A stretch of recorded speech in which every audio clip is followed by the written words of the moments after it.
Hello friends, কেমন আছেন সবাই? আশা করি সবাই ভালো আছেন, আমিও ভালো আছি। তো আজকে তেলাপিয়া মাছের একটা রেসিপি নিয়ে এসেছি। আমাদের এখানে মাছটাকে তেলাপিয়া মাছ বলে, আপনারা জানাবেন আপনাদের এখানে মাছটাকে কি বলে। তো মাছটা আমি শস্য দিয়ে বানিয়েছিলাম, তো সেই রেসিপিটি আপনাদের সাথে আজকে শেয়ার করব। কেমন করে বানালাম, খুবই ইজিভাবে বানিয়েছি, কিন্তু খেতে খুবই টেস্টি হয়েছিল।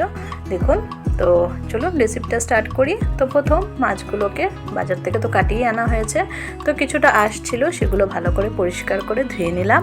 ধুয়ে নিয়ে এবার কড়াইতে দিয়ে দিচ্ছি সর্ষের তেল। তেলটা গরম হবে, ততক্ষণে আমি মাছগুলোতে হলুদ আর নুন মেখে নেব। হলুদ আর নুনটা মেখে নিয়ে মাছগুলোকে সুন্দর করে ফ্রাই করে নেব।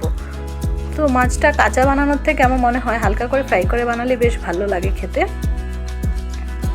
অনেকে আবার কাঁচা পছন্দ করেন শস্য দিয়ে বানালে, যেটা কি ভাপা বলা হয়, তো সেটাও ভালো লাগে। কিন্তু আমি শস্য দিয়ে যখনই বানাই তখন আমি একটু হালকা করে ফ্রাই করে নিই। তো প্রথম ভালো করে নুন আর হলুদ দিয়ে নিচ্ছি, দিয়ে এবার কিছু সময় নিয়ে সুন্দর করে প্রত্যেকটা মাছে ভালো করে মেখে নেব, যাতে সবগুলো মাছে সুন্দর করে হলুদ আর নুনটা লেগে যায়। তো আমি মাখতে গিয়ে হাতের মধ্যে একটু কাঁটাটা লাগছিল, তার জন্য ফোনটা সাইডে রেখে ভালো করে মেখে নিলাম। মেখে নিয়েছি। এদিকে দেখুন আমার তেলটা ভালো করে গরম হয়ে গেছে। এখন তেলটা গরম হয়ে যাওয়ার পর মাছগুলো একটা একটা করে দিয়ে দিচ্ছি। তো মাছগুলো একটা একটা করে দিয়ে দিচ্ছি। দেখুন, তো তেলটা কড়া করে ভেজেছি যাতে মাছগুলো লেগে না যায়। তো আমি সবগুলো মাছ ভেজে নিই, তারপর আবার বলছি কি কি করলাম।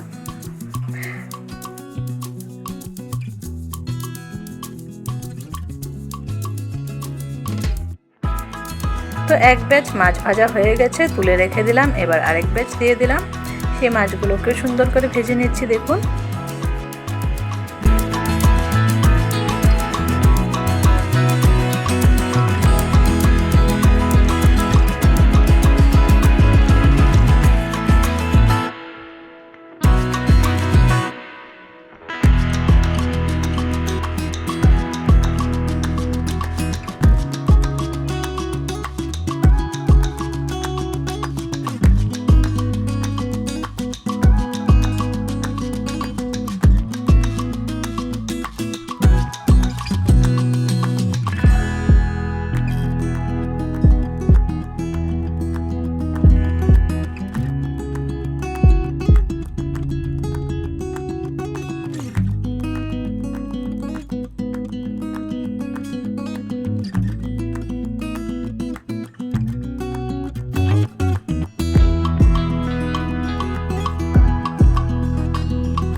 তো যতগুলো মাছ ছিল সবগুলো ভেজে নিয়েছি।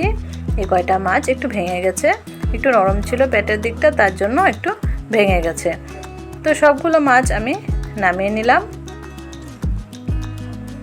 দেখুন, ভেজে নামিয়ে নিয়েছি। আর এদিকে সর্ষের পেস্টটা রেডি করে রেখেছিলাম, সর্ষের গুঁড়া দিয়ে, নুন হলুদ দিয়ে আর জল দিয়েছিলাম, আর কাঁচা লঙ্কা কয়েকটা কুচি করে দিয়ে দিয়েছিলাম, আর দিয়েছিলাম সামান্য একটু সর্ষের তেল। এই কয়েকটা জিনিস দিয়ে আমি সর্ষেটাকে ভিজিয়ে রেখেছিলাম প্রায় 1 ঘন্টা।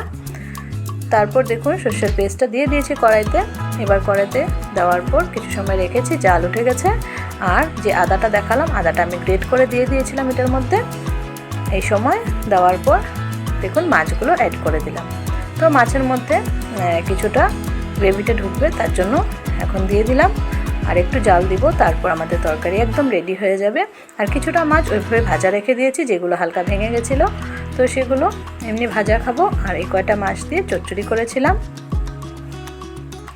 এই মাছটা খেতে বেশ ভালোই লাগে, খারাপ লাগে না খেতে। আপনারা কে কে মাছটা খেয়েছেন জানাবেন আমাকে। আর আজকের এই শর্টকাট আর সিম্পল রেসিপিটা কেমন লাগলো আপনাদের? যদি ভালো লেগে থাকে তাহলে প্লিজ লাইক কমেন্ট শেয়ার করবেন। আর যারা চ্যানেলে নতুন বন্ধু আছেন প্লিজ চ্যানেলটিকে সাবস্ক্রাইব করে বেল আইকনটা প্রেস করে রাখবেন, তাহলে আমার ভিডিওসের নোটিফিকেশান আপনাদের কাছে পৌঁছে যাবে। তো দেখুন সার্ভ করে নিলাম। আজকের জন্য আপনাদের সাথে এই ছোট্ট ভিডিওটাই শেয়ার করলাম। আবার দেখা হচ্ছে নতুন কোনো ভিডিওর সাথে। সবাইকে অনেক অনেক ধন্যবাদ আমার ভিডিওটা দেখার জন্য। আজকের জন্য বাই বাই।